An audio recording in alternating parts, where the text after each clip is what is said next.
No response. Don't you all want to answer me?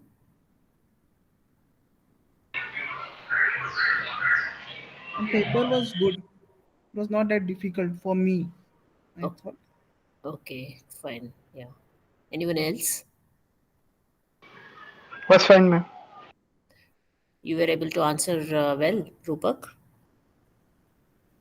Yes, ma'am, but I made a mistake in one question, ma'am. Got confused. Okay, okay, okay. What about others?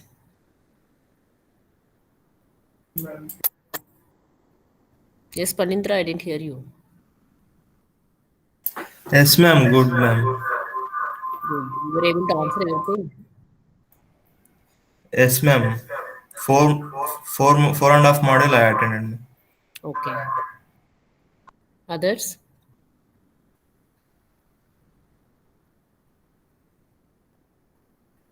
Huma, how did you do?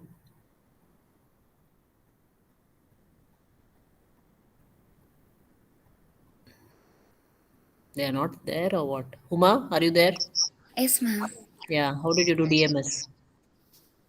Yes, ma'am. It was good. Okay. Okay, did anyone find it a little challenging or anything difficult in particular, anyone? Something was a little difficult and you could not do it or attempt it.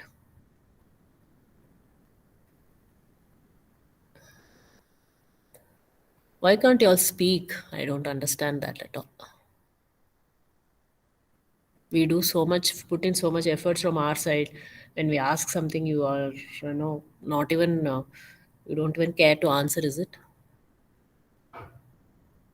Everything was expected on, ma'am. Mm, It was good, ma'am. okay. Did our teaching in the classroom and the way that we solved the problems and the notes that we shared, did that help to a greater extent? Or Yes, Yes, Yes, ma'am. ma'am. Yes, ma'am. It helped yes, a lot, ma'am. ma'am. Yes, ma'am. yeah, or did you feel that maybe a little more could have been done, or was it sufficient? It was sufficient, ma'am. Okay, okay. Good. Yeah. So, anyway, I'm happy also that I think most of you have done well. So, I hope to get some good results. I hope it will be 100% pass in this class, and I don't want to see any failures in this subject, especially because we have, I mean, collectively put in a lot of effort and done that. And the paper also was fortunately not very tough. So we should be expecting some good results, and I hope for the best. Right. So, having said that, let me give you a quick recap on where we have stopped with respect to DBMS. Uh, I think in the last class, of course, which was quite some time back, um, I had we were dealing with the fourth module, and it's also over because we were the fourth module is too small, but the fifth module is so big. They have not uniformly distributed the concepts. You can get that idea even if you look into that syllabus. You will also feel that triggers, views, and you have stored procedures and functions, and that's all is there with respect to module 4. Whereas when you come to module 5, we have about transactions, we have about concurrency control, we have regarding this recovery techniques. So quite a lot is there in case of fifth module. But fourth module, three important concepts are triggers, views, and stored procedures and functions.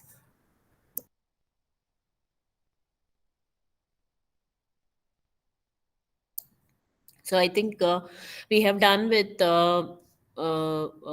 views. I think we looked into an example. Triggers also I showed you an example as well. Demo also I showed how a trigger works, and stored procedures and functions also. I think that was the last thing that we completed in the last class. So we'll be now beginning with our fifth module. Fourth module up to third module, I have given you all the notes and as well. Fourth module notes I have not yet shared with you because we had just completed fourth module that time, and after that we had this break. So now maybe in a day or two, today or tomorrow, I'll be sharing the fourth module notes with y'all, along with the important questions, of course. And the fifth module we'll be beginning in this class. And apart, that's for theory. For the lab, DBMS lab, till you went for the break, we had DBMS lab on Thursday afternoons, right? If you remember. So now onwards, if you would have seen the timetable, there is some small changes in the timetable. So this DBMS lab is on Monday now onwards. It will not be on Thursday. So today afternoon you will be having DBMS lab for the whole class. So we thought it will be offline, and so we made it as batches as it is shown in the timetable shared with you. But since it's online again, it will be for the whole class. So Monday will be DBMS lab.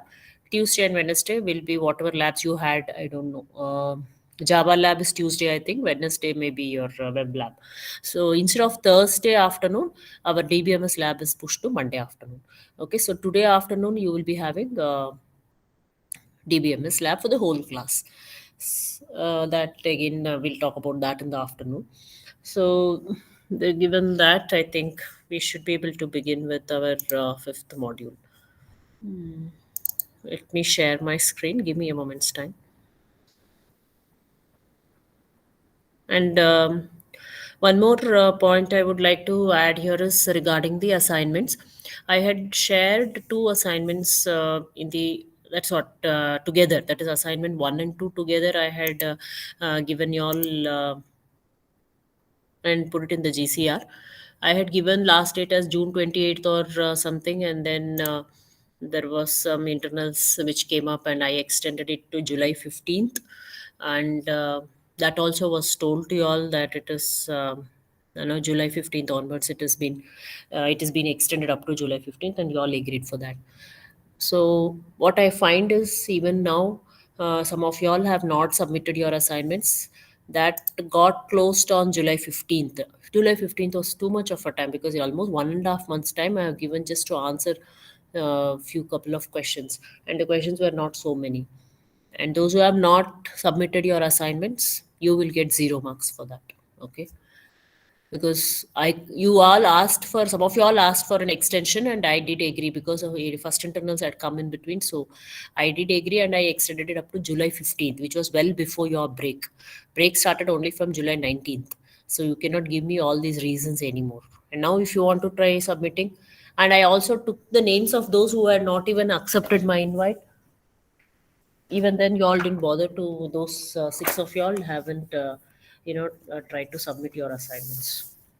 Charan has not submitted. Manoj, Banu Prakash, Sai Kumar, Santosh, Shashank. All these people have not submitted your assignments, and you'll be given 0 for 20 marks, which is assignment 1 and 2 together. The rest of you have submitted. I will look into it. Okay. Any queries on this? Right. So let me share my screen.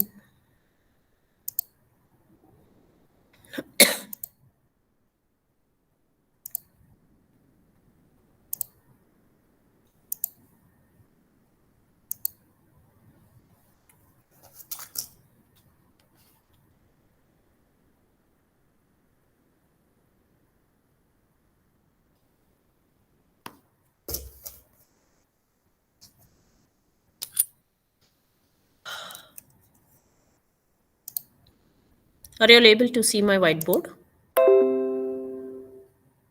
Yes, ma'am. Yeah. Good. So let us begin with the fifth module. So as I told you in module 5,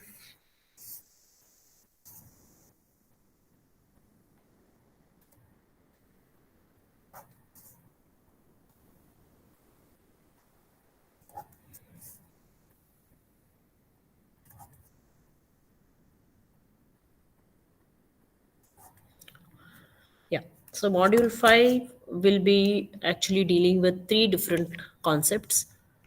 The first thing is we will be starting off with what is called transaction and what is transaction processing, and we will go into the details of that. That's one part of it. Then we will move on to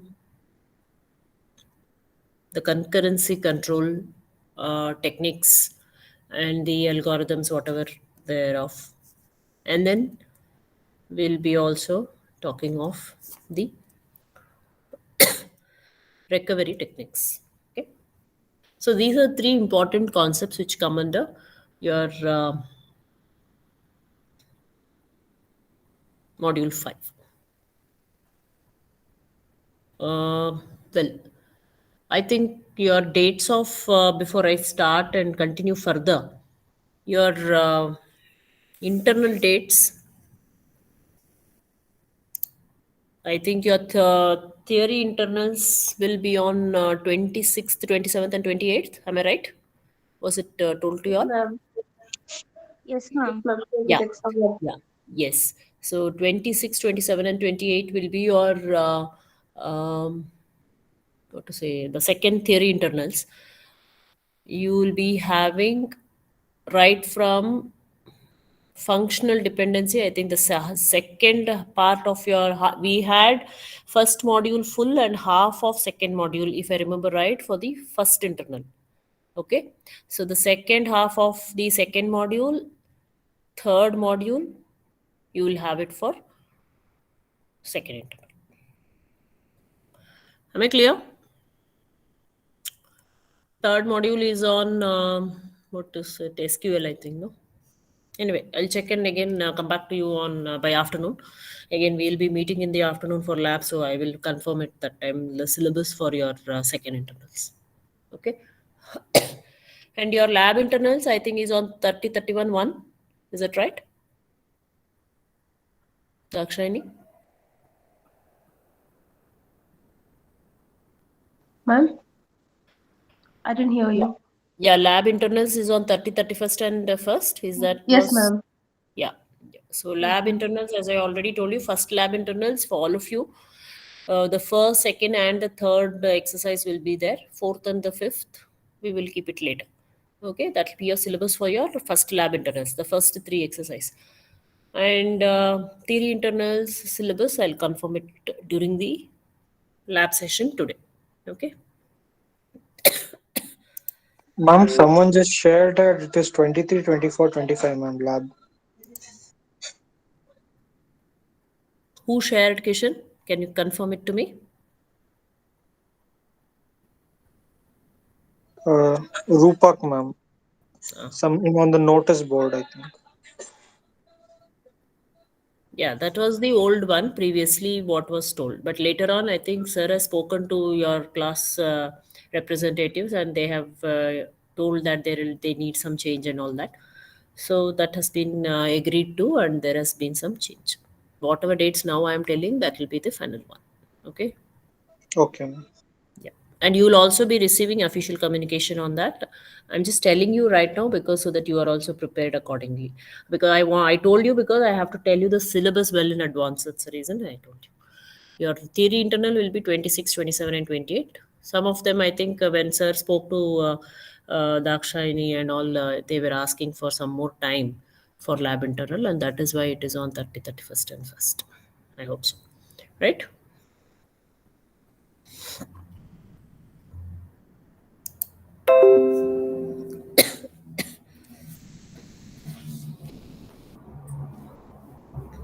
Okay. Now coming back to our module 5. Transaction processing, what is concurrency control, and what are recovery technique. These are the 3 important concepts that we will be learning in our module 5. Okay. Now, we'll be starting first as with respect to what exactly is transaction processing. I'm audible, right? Or am I sounding very low? Audible. ma'am. Okay, fine. Yeah. So what do we mean by transaction processing? Or rather than transaction processing, I would put it as what do we mean by transaction processing systems? Any answer?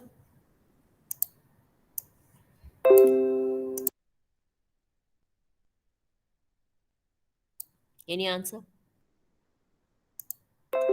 What do we mean by transaction processing systems?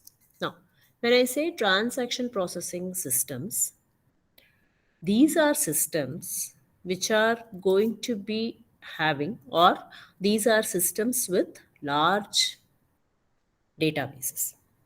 Okay, not only large databases, they are also going to have, let's say, hundreds of users who are executing those database transactions. So when I say it is a transaction processing system, what do we mean by transaction processing system? Excuse me. Transaction processing systems are systems with large databases. That means the database is going to be very huge, and there are going to be hundreds of concurrent users who are going to execute those transactions. Right? They are called as transaction processing systems. Now, if we try to take some examples of, can we have some examples of such systems then? Large database, let us say, for example, railway reservation database. That can be called as a transaction processing system. Okay, or I can take, let us say, airline reservations. This can be called as a transaction processing systems. Banking systems, banking system can be called as a transaction processing system. Credit card systems or credit card processing, you know, that can be called as a transaction processing systems. Like this, you can think about transaction processing systems. That means what? You can think about systems which are going to have huge huge database or large database. See, when you look at railway reservation, do they fall into these two properties? Yes.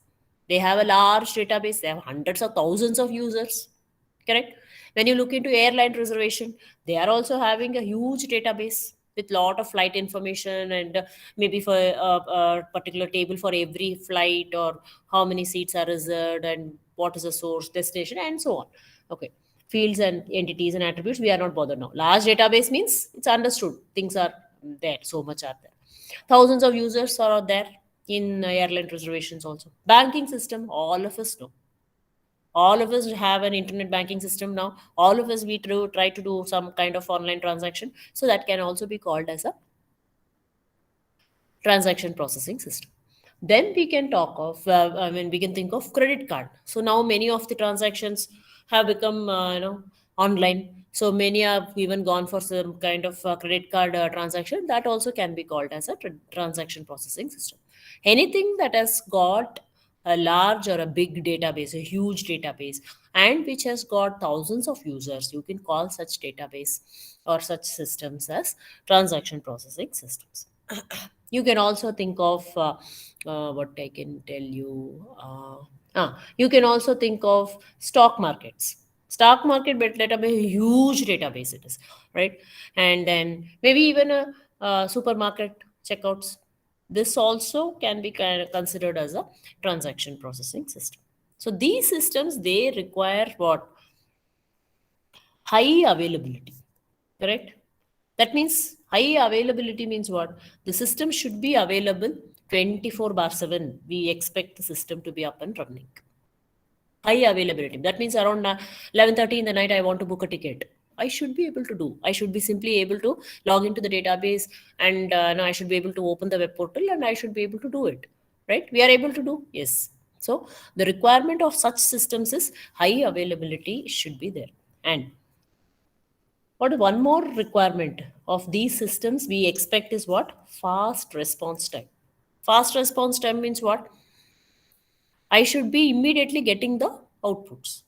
I I try to check the proper. I try to give in the proper details for my reservation of my ticket. Then I need to immediately get some response whether ticket is available or it's not available. Whether my ticket is a confirmed ticket or waiting list ticket, or what kind of a ticket I have got. These kind of things we should be able to. We do expect such things from the transaction systems. And all this should be available for all those users, hundreds of users. Now, hundreds of users, when I say, they are all going to be concurrent users. Concurrent users means what? They are all going to be working simultaneously. When I say there are hundreds of users, each one will not work in a kind of round robin fashion. Okay, first I will book the ticket, then you book, then the third person will book, then the fourth person will book. No, all the four will book at the same time, is it not? There will be so many people. Right now, if I'm booking a ticket, there will be so many around the world who will also be booking a ticket. So that means all the users are working concurrently. So there should be high availability of 24/7. That means the system should be up and running for 24/7. It should be available. The system should be available and it should be up and running. Anytime I'm able to log in, anytime I'm able to open the website, I'm able to open the app and then start doing the work, it should be able to support me. As a user, I would expect these two things from the system. Am I clear? This much is an introduction for what exactly is a transaction processing system. Any doubts so far? Let me give you a quick summary on what I told till now. So I said transaction, excuse me, transaction processing system means what? They are the systems which are having large database with many number of users. When I say many, it can be hundreds of users, thousands of users. It could be many, right? That such a system, you call it as a transaction processing system. Okay. Now, if you go into look into some examples of transaction processing systems. Railway reservation is a transaction processing system. Airline reservations, banking, credit card, stock markets, supermarket checkouts. So these are all examples of transaction processing system. And what are the requirements of these systems? Or I, as a user, what do I expect from this system? I want the system to be available 24/7. It should be available to me. And I expect a fast response time. That means I give the input. If I have to wait 1 hour until I get my ticket booked, then I'm not interested in such a system, right? So I need to have a fast response time, and these two requirements should be there for all the hundreds of users, hundreds or 100 users who are working concurrently. That means who are working parallelly or who are working simultaneously. Such a system we call it as a transaction processing system. Any doubts so far? Anyone?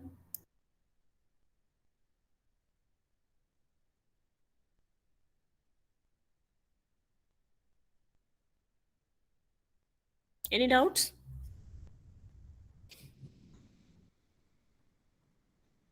Okay. So let me proceed. No, ma'am. Yeah. Let me proceed.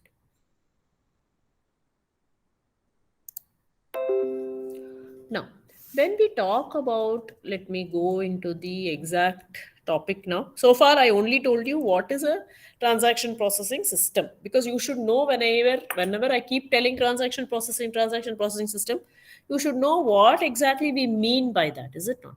So that's why I gave all this. Now, let me get into the exactly what we'll have to deal with in case of transaction processing.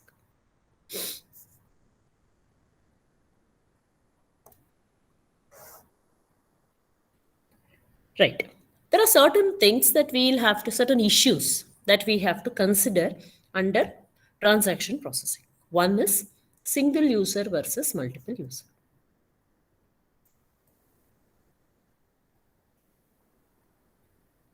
Single user versus multiple user or multi-user systems.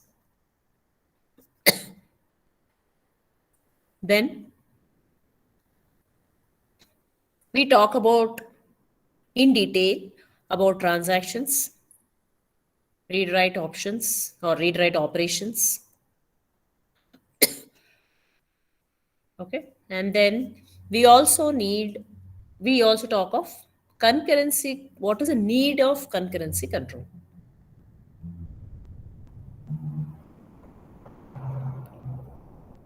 Or rather, why concurrency control is needed.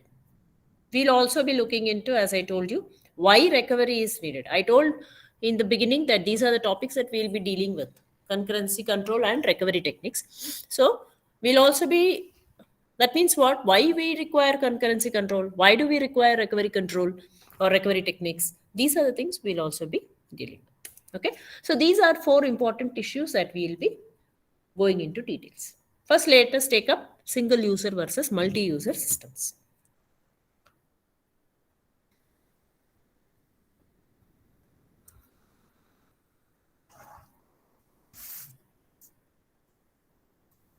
Let me change the sheet.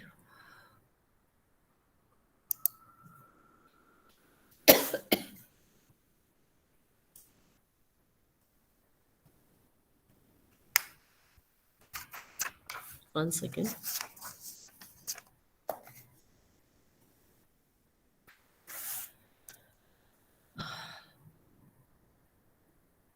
So first we will look into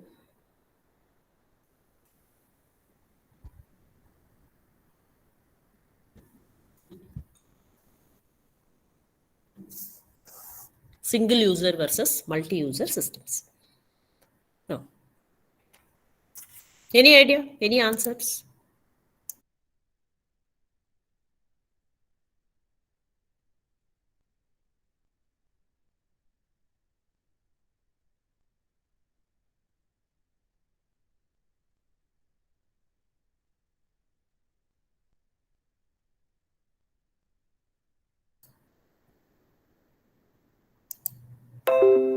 Now, one way of classifying a database system is according to the number of users who can use that system concurrently. When I say number of users, how many users can use that system concurrently? That means how many users can use that system parallelly or simultaneously. Now, so I said we have learned this in the first module. What are the different types of DBMS systems? I don't know if you remember. One of the way or one criteria for classifying the database system is number of users. I don't know if you remember that, right? How many users can use a system at the same time? Now, a DBMS, there what we learned, same thing I will be again just touching upon. A DBMS can be a single user. When you can call it a single user system? When at most one user only can use the system at a time. Correct? So that means only one user can use, single user. Only one user can use the system at a time. Right. And it can be a multi-user if many users, multi-user if many users can use the system. This we have seen in the first module itself. One of the criteria for classifying the database systems is number of users. Of course, we saw number of criteria there are so many ways in which you can classify the DBMS database systems. One of the criteria is it depends on the number of users. So a single user means one user only can use that system at any point of time. Multi-user, many users can use concurrently. When I say many users, it is always, remember, it can be used simultaneously or parallelly. Many can work on that particular system. Some microcomputer systems, if you have, then generally it will be single user system, but most of the DBMS are multi-user system. For example, whatever examples we took so far, airline reservations, all that is all multi-user systems.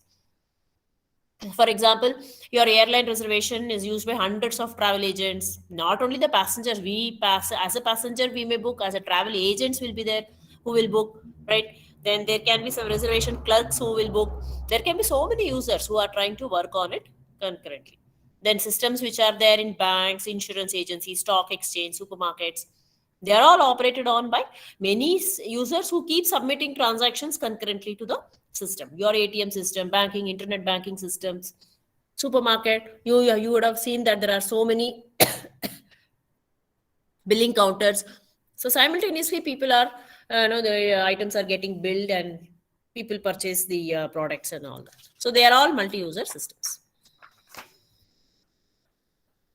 Now, why is this multiple users are able to access these databases? They are able to access this database is the same, but multiple users are able to access it at the same time, and they use the computer system simultaneously, right? Why is it possible?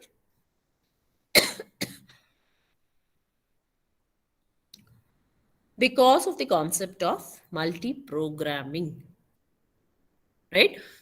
Because of this concept called as multi-programming is there, multiple users or multi-users are able to access the single data. The database is same only, but all the 100 users are trying to access that database simultaneously. So multi-programming means what? It allows the computer to execute multiple programs or processes at the same time. This is where your concept of interleaving will come into picture. Interleaving versus parallel processing.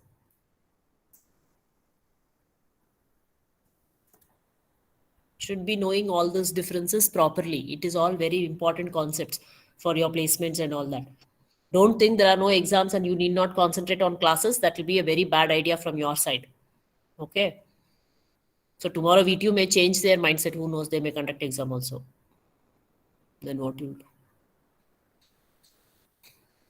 So learn things properly. That's what I said. So as I said, okay, multiple users are able to use concurrently because of the concept of multi-programming. What is multi-programming? It will allow the computer to execute multiple programs. When I say multiple program, it is a process. Multiple processes at the same time is getting executed.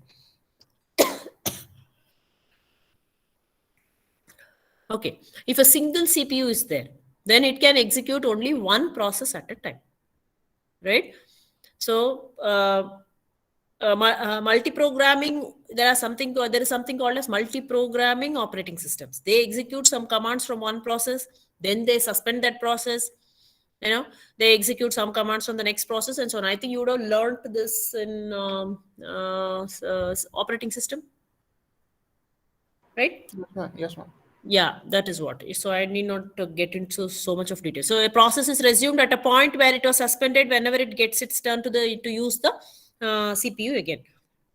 So this concurrent, that means simultaneous execution of this processes is actually interleaved. Okay, so that means, let me show you.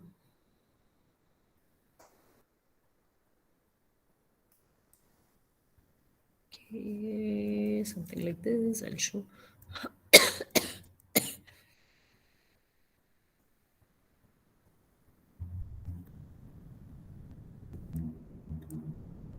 Let's say I'm just taking some time, T1 and T2.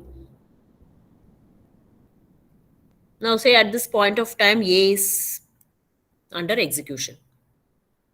Okay. Now after some time, probably process A is waiting for some input from the user.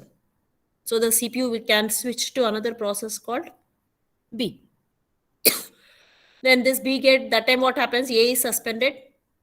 The CPU control is given to process B, so that the CPU is not going to sit idle.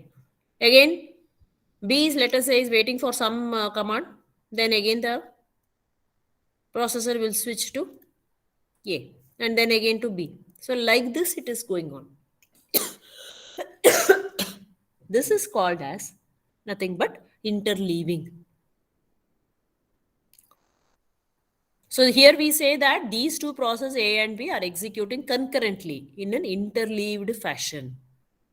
Interleaving will always keep the CPU busy. Okay. When a process requires an IO operation, so it will suspend that process. The CPU will not sit idle. When this, suppose A requires some kind of IO, so that time what will happen? CPU's control is given to process B. So CPU is idle. CPU is kept busy.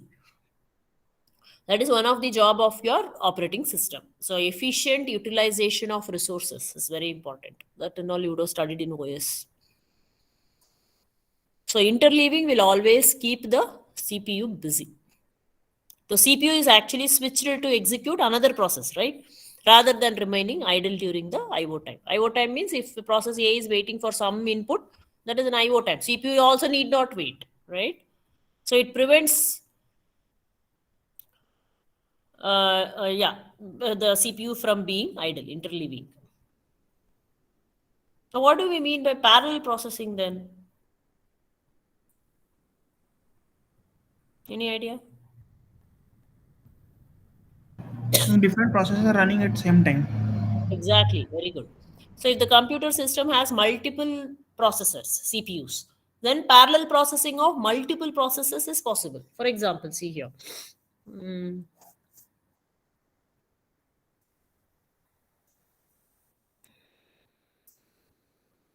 So suppose I have, so this is CPU 1, another CPU is there, CPU 2. I'm just showing it pictorially, that's all. This is C and D. So these two processes C and D are getting executed simultaneously because they are put onto two different processors, right? So that is nothing but your parallel processing. Parallel processing of multiple processes is possible because your computer has more than one CPU. Excuse me. So that is the difference between interleaving and parallel processing. It is very important that you know the difference between interleaving and parallel processing. So interleaving, there may be only one CPU, but the CPU is also never kept idle. It will keep switching between one process to the another process. In order to wait, if the process is waiting for some particular IO, the CPU will also not wait, but it will move on to it will get switched to the next process in order to execute them. So one process will get suspended, CPU control is given to another process, and that's how the process continues. Why are we talking about interleaving and parallel processing is because most of the concurrency control means what? That is what I'm saying. When you have thousands of users who are concurrently accessing the database, then there should be some method to control that. For all the 1,000 users, database should work fine, even though they are all trying to access it at the same time. So for that, you need to have some kind of a control. That is what you call it as some kind of technique you need to have. That is nothing but your concurrency control technique. That is a module within the database, right? Which will take care of this concurrency.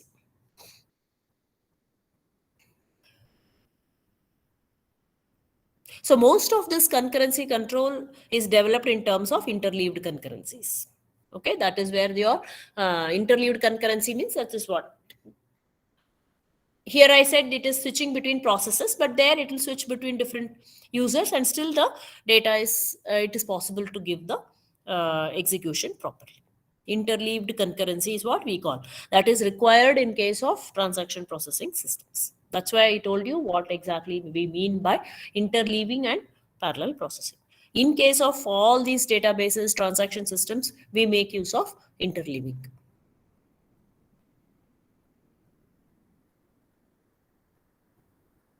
Right. So that is regarding single user versus multi-user systems. So one way, I'll again recap. One way of, or one category or one criteria of classifying the database systems is depends on the number, on the way how many users are there, number of users. So there can be single user DBMS, it can be a multi-user DBMS. Single user DBMS means at most only one user can is using the database, or otherwise if you have multi-users is nothing but many users can try to use the database. Now, how does this concept of multiple users accessing the same database come into picture? That's because of the concept of multi-programming. Multi-programming means it will allow the computer to execute multiple programs or processes at the same time. So that is where your concept of interleaving or your parallel processing comes into picture. Interleaving, CPU switches between different processes. Parallel processing means you have more than one processor in the system, and each of these CPUs is going to execute one particular process. So the process will, all the execution of all the processes will continue or will execute at the same time. So we saw some examples, what is interleaving and what is parallel processing. So we talked about this because in case of DBMS, in case of your transaction processing systems, we mainly make use of, it is implemented, or the concurrency control is done by using the interleaved concurrency. That is what we call it as. Any doubts still here? Any questions before we proceed?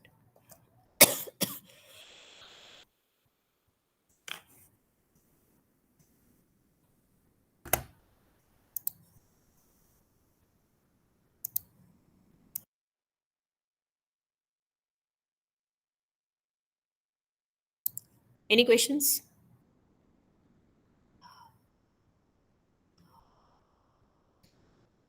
Right. No doubts, sir. Are you listening or not? Yes, ma'am. Listening. Yeah. All right. So let's move further.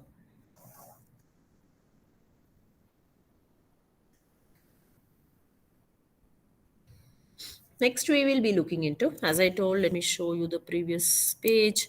Yeah, I said we were talking of single user, multi user systems, right? We are done with that. Next, we'll move to transactions, read and write operation means what? And we'll also look into DBMS buffers means what, right?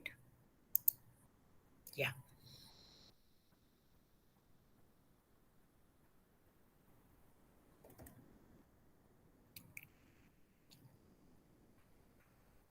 Okay, what do we mean by a transaction?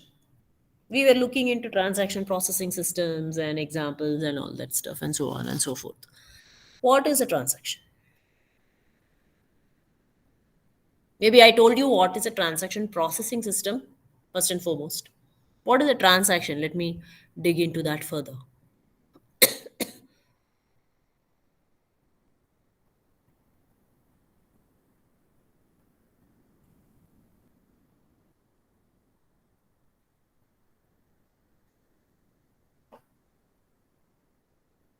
No idea.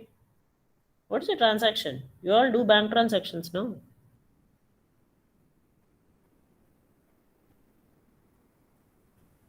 Updating records. Transferring money or recording daily accountants. Debit and credit of the amount. All right, I think when we say transaction, only money comes to your mind, huh?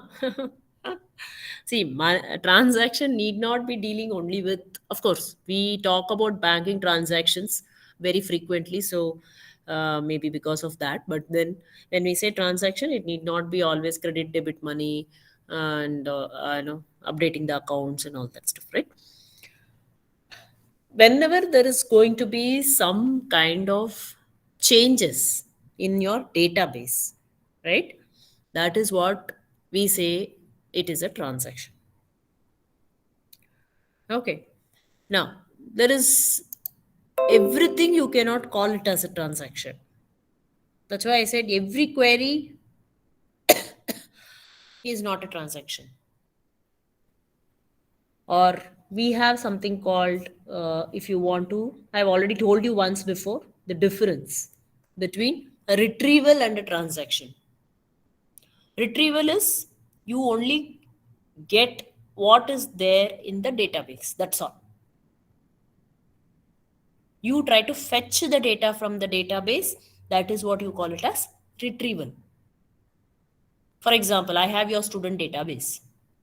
So I want to know how many of you are born in the month of August. So I get that data from the database.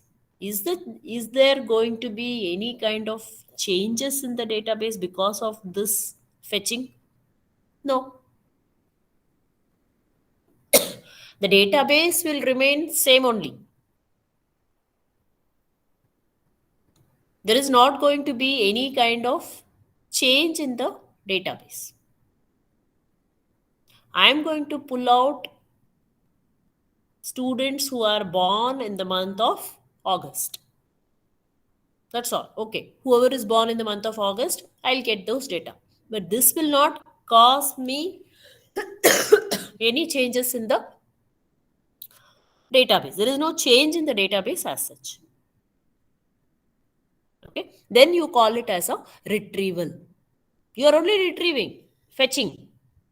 But when I say transaction is actually, we call it as a logical unit of database processing itself. It's one of the logical unit of the database processing. That means what? See, when I say transaction, it includes some operations, like it could be an insertion. You are trying to do some kind of deletion. You'll do some kind of modification, right? These are all nothing but your called transaction. Because when you do an insertion, what happens? There is a change in the data. There is a change in the database. The database gets changed. It is not the same. After you do insertion and before you do the insertion, is it the same? No. There is some changes. Deletion. I delete one data. That means the database has undergone some changes. I do some updation. Database has undergone some changes. It is not the same anymore. But when I fetch the data, when I try to pull out the data, people who are born in the month of August, does the database get affected by that? No. There is no change in the database, is it not? It remains the same. That is retrieval. But once there is some change in your database, that is what you call it as a transaction. Of course, that's why you call your banking transactions. We say it is a transaction. Because one moment you debit your amount, there is a change in the database. Debit your account. You credit your account, there is a change in the database.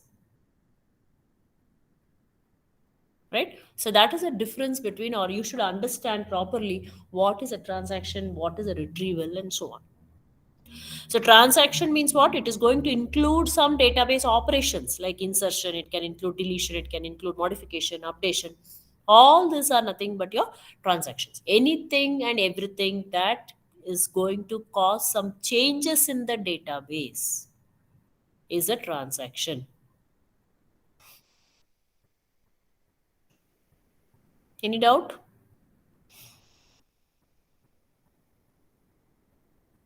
Okay. So these operations that form a transaction, what are the operations that are going to form a transaction? These are the operations that are forming the transaction. Insertion, deletion, modification, updation. These are all going to form a part of your, we call it as a transaction. But these operations can either be embedded within an application program. That means I can embed them in an application program, or I can embed them in a application program, or I can do it more interactive using any of these SQL commands. Right? Generally, if you want to specify these transaction, we try to give or embed it within this keywords: begin transaction and end transaction. If you remember in the last couple of last class, just before your break, in the stored procedures and functions, we also we wrote some code, right, with begin and end, and we saw some syntax and all that stuff. All this, what do we mean by this begin transaction, end transaction? Means all the database access operations that you are going to write between the begin transaction and end transaction. This, you call this whole thing as a transaction. This is forming one transaction, one complete transaction. One application, an application program may contain more than one transaction. Okay. It need not contain only one transaction, not necessary. It can contain more than one transaction.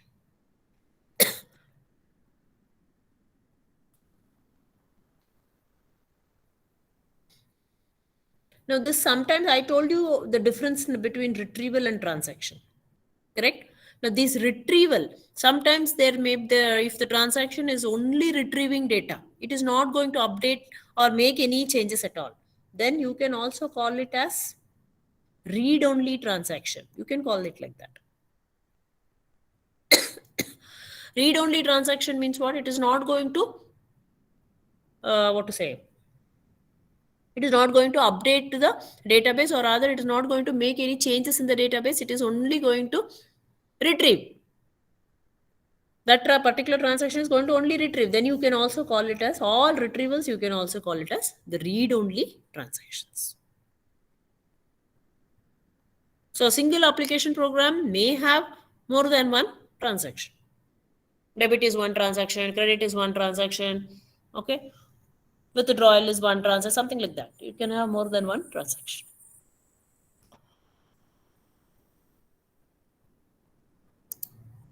Any doubts, any questions?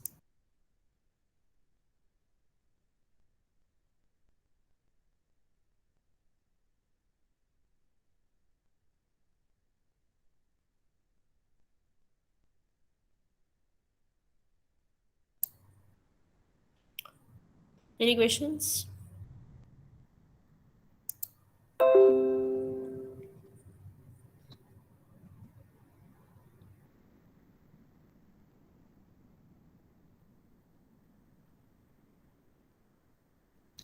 Right. So let me proceed. If there are no doubts, no questions.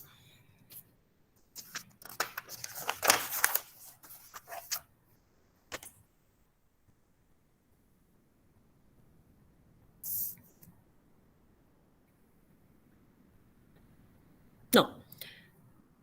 Any database model, okay? The basic database access operation that a transaction should include. Okay, that means what are the operations that a transaction must always include? Simple means the basic operation, it should at least include minimum operations.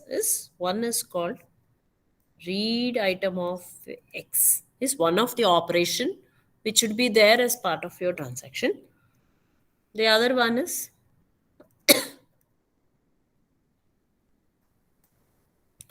write item of X.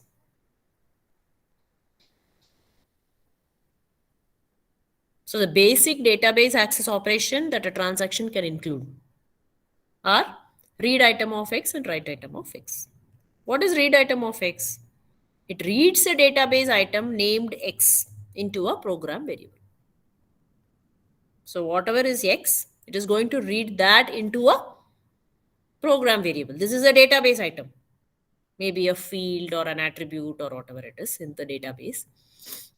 That is getting transferred or read into a program variable. Whenever you are trying to embed it into a application program, you make use of this. Or you can also assume that for our simplicity, we can assume program variable is also named as X, let us say. Then you are trying to actually read this value of X. Write item of X.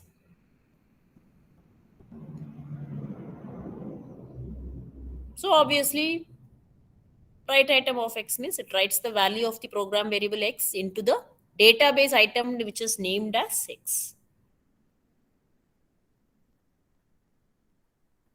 So this is basic operations that is there as part of any transaction. Read item of X and write item of X. We'll be taking some examples of transactions wherein we will be coming across these two operations, read item of X and write item of X. Now the basic unit of data transfer. What is a unit of data transfer? From the disk, all that we know is whenever you write any program, it will go and sit in the disk, right? And when that program has to get executed from the disk, it is brought into the main memory. So basic unit of data transfer is always one block, assuming that your main disk is divided into several blocks. You are trying to bring in one block of data from the disk into your main memory. So if I have to execute read item of X, what are the steps that we should follow? First, we have to find the address of the disk block that contains this item X. Correct? I have to bring this item. Read means what? This read item of X means X is in the disk. I have to read it means I have to bring it into the main memory. Right? So what I should do? First, I should know what is the address of the block that contains this X value. Then copy that disk block into a buffer in the main memory. So main memory has got, let's say, buffer, it is made up of, it has buffers. So you're copying that disk block into the buffer. Then you copy that item X from the buffer to the program variable named as X. I mean, if you want to copy it into the program variable also named as X, then you try to do that. All this I think you would have studied in OS. I don't have to go into the details, is what I'm thinking. Similarly, for executing a write item of X, you first find the address of the disk block that contains item X, copy the disk block into a buffer in the main memory, and then you copy the item and then store the updated block from the buffer back to the disk. Segmentation and this paging, all this I think you would have learned, how your memory and the disk is organized and all that. I don't know. Okay, if you have any doubts.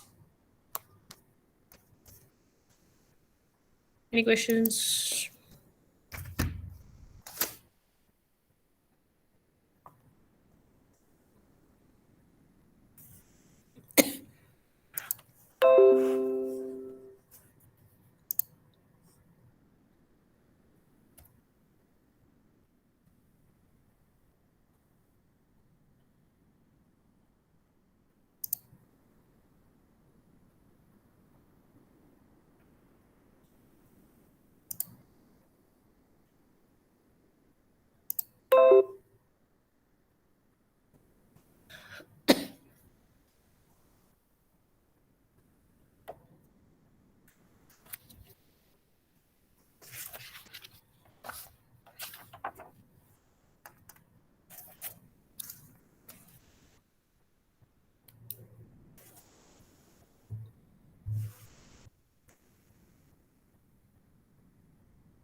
Answer your attendance, Anaga, Yes, ma'am. Abhilash, Yes, ma'am. Akhil, Yes, ma'am. Akrut, Yes, ma'am. Manusha, Yes, ma'am. Arvind, Arifullah, Yes, ma'am.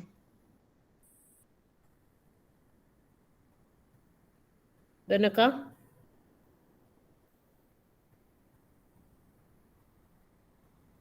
Banu, Yes, ma'am. Satish, Bhargav, sorry, Yes, ma'am. Yes, Rahmatullah, ma'am. Rahmatullah,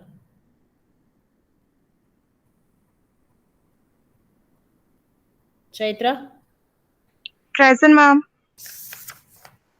Chandana,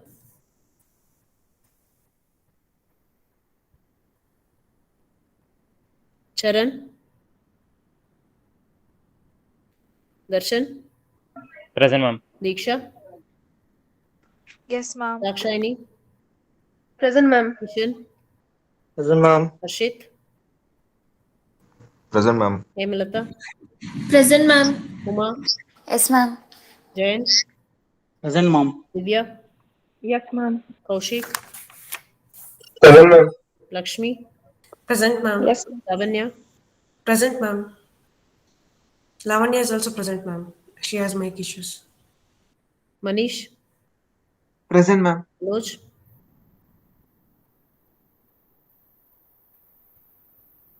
Manoj, Mohit, Yes, ma'am. Naval, Present, ma'am. Navya, Present, ma'am. Nikhil, Present, ma'am. Panindra, Present, ma'am. Pawan, Yes, ma'am. Pooja, Present, ma'am. Purnima, Present, ma'am. Raman, Present, ma'am. Rashmi, Present, ma'am. Deepak, Yes, ma'am. Mohit, please mute. Mohit,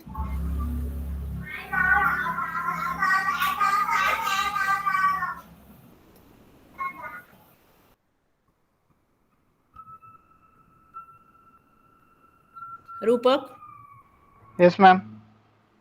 Sai Kumar, Present, ma'am. Samir, Present, ma'am. Santosh, Present, ma'am. Shadab, Present, ma'am. Sharan, Present, ma'am. Shashank, Present, ma'am. Sheetal, Shashank. Present, ma'am. Shivani, Soumya, Present, ma'am. Spurti, Present, ma'am. Sugandhini, Present, ma'am. Vishnu, Sushma, Present, ma'am. Sushmita BS, Present, ma'am. Sushmita U, Present, ma'am. Tirtha, Present, ma'am. Tripti, Present, ma'am. Varsha, Veena. Present, ma'am. Okay. So Vishnu is absent. Manoj is absent. Charan is absent. Chandana is absent. Rahmatullah is absent.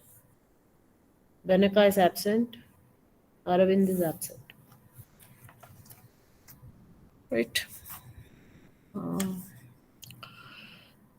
Yes, thank you all. We'll meet in the afternoon. So today afternoon will be DBMS lab for the whole class. Okay, by 1:45 you can join in. Thank you.